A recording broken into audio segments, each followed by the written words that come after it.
Now we're on to the third chapter. Very easy. We have mean, range, middle. Sorry, that's not middle. That's median. Let me write median right here. Median. Median. Median is okay. So let's start with the mean. Mean is the average of the data set. Data set is like this. Range is the highest number minus lowest number. So highest will be 4 minus 1 is equal to 3.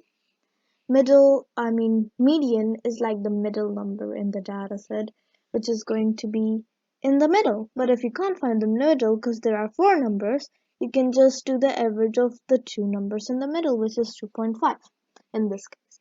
Mode is the most repeating number. So in this case, there is no mode because like all of them are repeated only once, right? So that's our third chapter, data handling. Class 7, chapter 4, simple equation. Simple equation, very easy chapter, but all you need to know is that x plus 4 is equal to 6. That's an equation because it has an equal sign. So it tells what this expression is equal to this number. And x plus 4 only by itself without the equal sign is an expression. Class 7, Chapter 5, Lines and Angles. You will learn about many types of angles. 1, 2, 3, 4, 5. There are 5 types of angles. Acute, right, obtuse, reflex, and straight. Acute is less than 90-degree angles. Right is 90-degree angles. Right angle triangles, you must have heard those. Obtuse angles are more than 90 degree but less than 180. Reflex angles are more than 180. Okay, and straight is just 180. So straight, you can remember like this. Wait. Yeah. So that's a straight line and you have an angle on top of that. So it's going to be 180 degrees. Then you've got complementary angles, which are two angles which equal up to 90 degrees. And supplementary angles are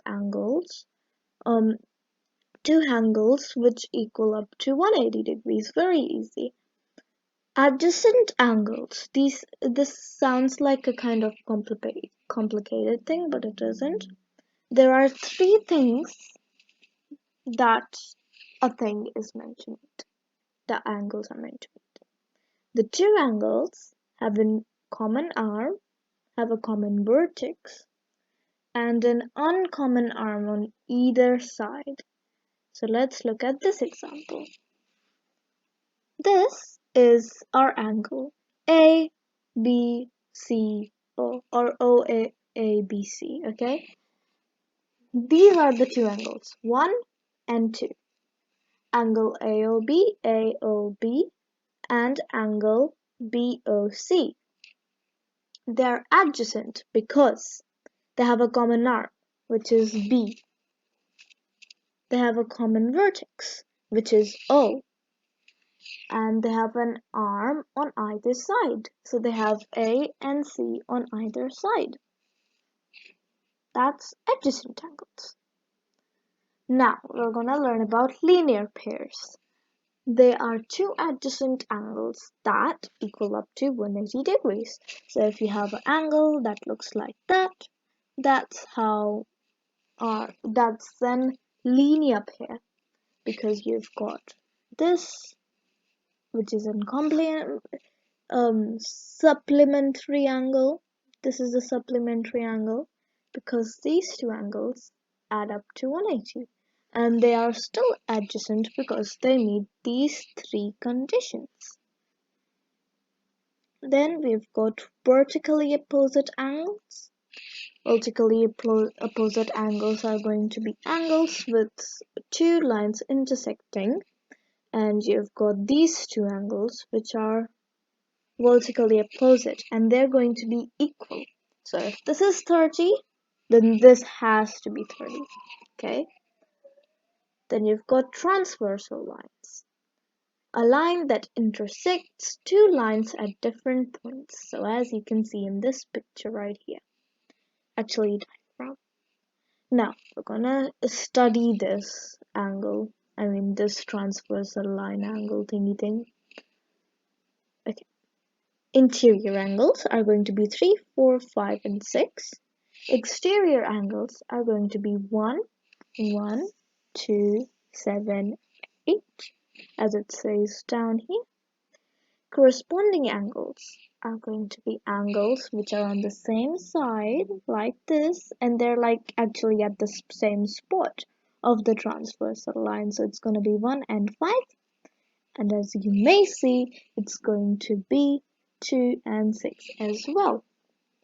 It's going to be 3 and 7 and 4 and 8, all 4 of those. Let's see over here, 1 and 5, 2 and 6, 3 and 7, 4 and 8.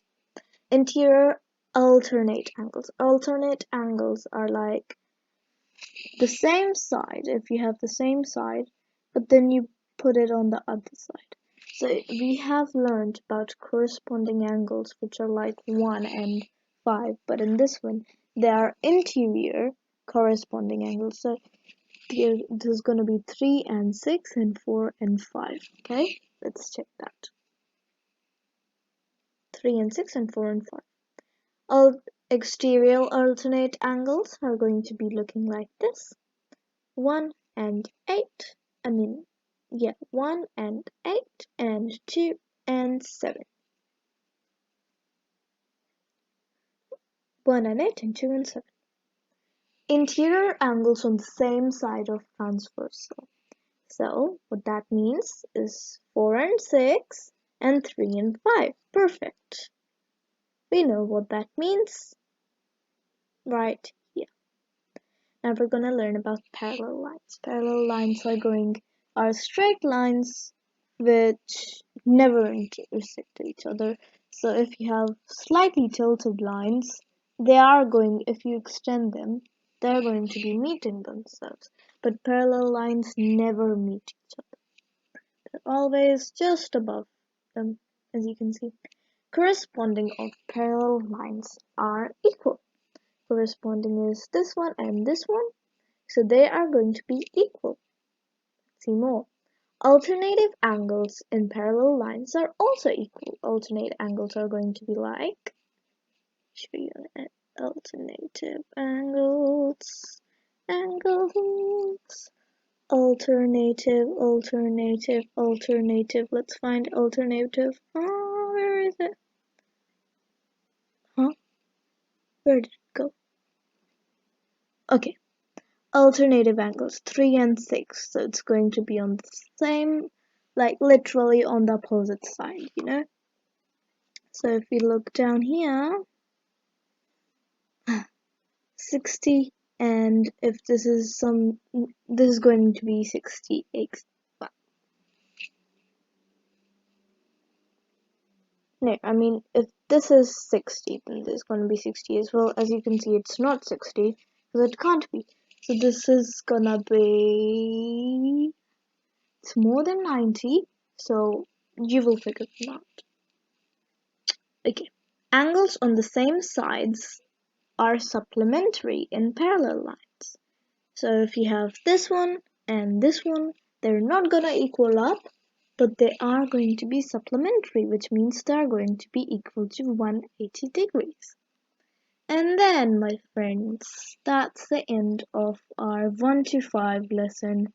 Very easy, very straightforward, very easy to cover up. I will share my notes in the description below. And hope you enjoyed it, hope you understood everything, and I'll see you in the next video. Bye!